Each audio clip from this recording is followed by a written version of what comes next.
Steel plant సమస్యల పరిష్కారంపై కేంద్ర ప్రభుత్వం ఫోకస్ పెట్టింది. ఇందులో భాగంగా ఇవాళ విశాఖకు వస్తున్నారు కేంద్ర ఉక్కు శాఖ మంత్రి హెచ్డి కుమారస్వామి. రేపు స్టీల్ ప్లాంట్ ను పరిశీలించబోతున్నారు. అనంతరం ఉన్నతాధికారులతో సమీక్షా సమావేశం నిర్వహించబోతున్నారు. పెట్టుబడుల ఉపసంహరణ ప్రకటన తర్వాత తొలిసారి కేంద్ర ఉక్కు మంత్రి విశాఖకు రాబోతున్నారు. దీంతో స్టీల్ ప్లాంట్ సమస్యలకు పరిష్కారం లభిస్తుందని అంతా భావిస్తున్నారు. విశాఖ ఉక్కుపై అందరిలోనూ ఆశలు చిగురిస్తున్నాయి. విశాఖ స్టీల్ ప్లాంట్ ను సెయిల్లో విలీనం చేయాలని విశాఖ ఉక్కు పరిరక్షణ పోరాట కమిటీ డిమాండ్ చేస్తోంది. మరోవైపు విశాఖ ఉక్కు పరిరక్షణ బాధ్యత తీసుకుంటామని ఎన్నికల్లో హామీ ఇచ్చింది కూటమి ప్రభుత్వం. ఈ నేపథ్యంలో కేంద్ర ఉక్కు మంత్రి విశాఖపట్నం పర్యటనకు ప్రాధాన్యం ఏర్పడింది.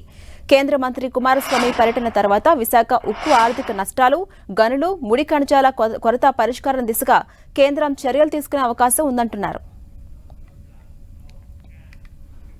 ఇదే అంశంపై మరింత సమాచారం మా ప్రతినిధి విశాఖ నుంచి జార్జ్ అందిస్తారు. జార్జ్, విశాఖ స్టీల్ ప్లాంట్ సమస్యల పరిష్కారంపై కేంద్రం ఫోకస్ చేసింది. ఇందులో భాగంగా ఇవాళ విశాఖకు వస్తున్నారు కేంద్ర ఉక్కు శాఖ మంత్రి హెచ్డి కుమారస్వామి. అప్డేట్స్ ఎలా ఉన్నాయి?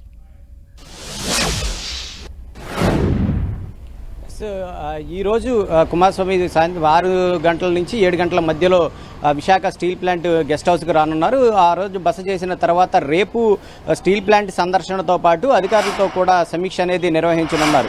అయితే ఈ నేపథ్యంలోనే ఈ స్టీల్ ప్లాంట్ ప్రైవేటీకరణ అంశం, అలాగే ఇప్పటికే స్టీల్ ప్లాంట్ నష్టాలు ఊబిలో కూరుకుపోవడంతో ఆశలు అయితే రేకెత్తిస్తున్నాయి. అంతేపాటు ఉత్కంఠ కూడా కలుగుతుంది. ఇప్పటికే దీనికి సంబంధించి చూసుకున్నట్లయితే కనుక స్టీల్ ప్లాంట్ ప్రైవేటీకరణకు వ్యతిరేకంగా దాదాపుగా 3 సంవత్సరాల నుంచి కార్మికులంతా కూడా ఏకతాటి మీదకు వచ్చి దీక్షా శిబిరాలు అనేవి నిర్వహిస్తూ ఉన్నారు. మరొక వైపు స్టీల్ ప్లాంట్ సైతం కూడా తన మనుగడ కోసం యాజమాన్యం కొన్ని స్థలాలను ఏదైతే అమ్మకానికి పెట్టడం జరిగింది. అంతేకాకుండా వివిధ రాష్ట్రాల్లో ఉన్న గెస్ట్ హౌస్ని సైతం కూడా అమ్మకాలు చేపట్టడం జరిగింది. దీని మీద అనేక కోర్టు కేసులు కూడా ప్రస్తుతానికి నడుస్తూనే ఉన్నాయి. ప్రస్తుతం జీతాలు కూడా సకాలంలో చెల్లించలేని పరిస్థితుల్లో అయితే స్టీల్ ప్లాంట్ ఉంది. దీనికి సంబంధించి సైతం కూడా కార్మికులు కూడా ఆందోళన చేస్తూ ఉన్నారు. ఎందుకంటే యాజమాన్యం యొక్క నిర్లక్ష్యం కారణంగానే ఈ జీతాలు చెల్లించలేని పరిస్థితి ఏర్పడిందంటూ కూడా ఆందోళన బాట పట్టడం జరిగింది. మరొక వైపు ముడి సరుకుల కొరత, ఇవన్నీ కూడా అధిగమించడానికి కుమారస్వామి అధికారులతో సమీక్ష నిర్వహిస్తూ ఉన్నారు. అయితే ఈ సమీక్షలో ఏం చెప్తారు అనేది ఒక ఉత్కంఠ అయితే నెలకొని ఉంది. స్టీల్ ప్లాంట్ ప్రైవేటీకరణకు సంబంధించి ఏదైనా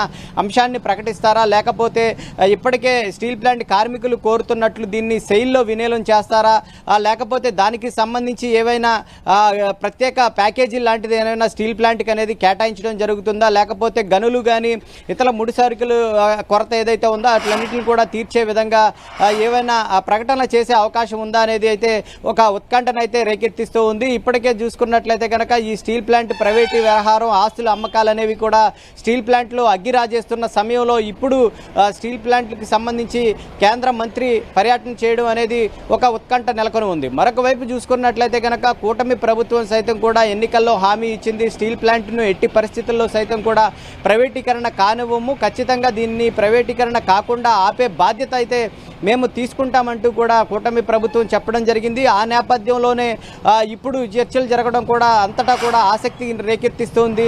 స్టీల్ ప్లాంట్ మనగడుకు ఇప్పుడు చూసుకున్నట్లయితే కనుక ఇప్పటికే చూసుకున్నట్లయితే కనుక స్టీల్ ప్లాంట్ నష్టాల ఊబిల్లో కూరుకుపోతున్న సమయంలో కుమారస్వామి పర్యటన అనేది ఆశలు అనేవి రేకెత్తిస్తూ ఉన్నాయి. స్టీల్ ప్లాంట్ ప్రైవేటీకరణకు వ్యతిరేకంగా ఆయన ఏమైనా ప్రకటన చేస్తారా అనేది అయితే ఆశ అయితే ఉంది. ఎందుకంటే ఇప్పటికే అంటే ఈ రోజు వరకు కూడా స్టీల్ ప్లాంట్కు సంబంధించి కార్మిక సంఘాలంతా కూడా ఉక్కు పరిరక్షణ సమితి ఆధ్వర్యంలో ఇప్పటికీ సైతం కూడా దీక్షా శిబిరాలు అనేవి నిర్వహిస్తూ ఉన్నారు. ఎప్పటికప్పుడు సైతం కూడా స్టీల్ ప్లాంట్ ప్రైవేటీకరణకు వ్యతిరేకంగా వివిధ రూపాల్లో అయితే నిరసనలు, దీక్షలు, ధర్నాలు, రాస్తారోకోలు సైతం కూడా చేయడం జరిగింది.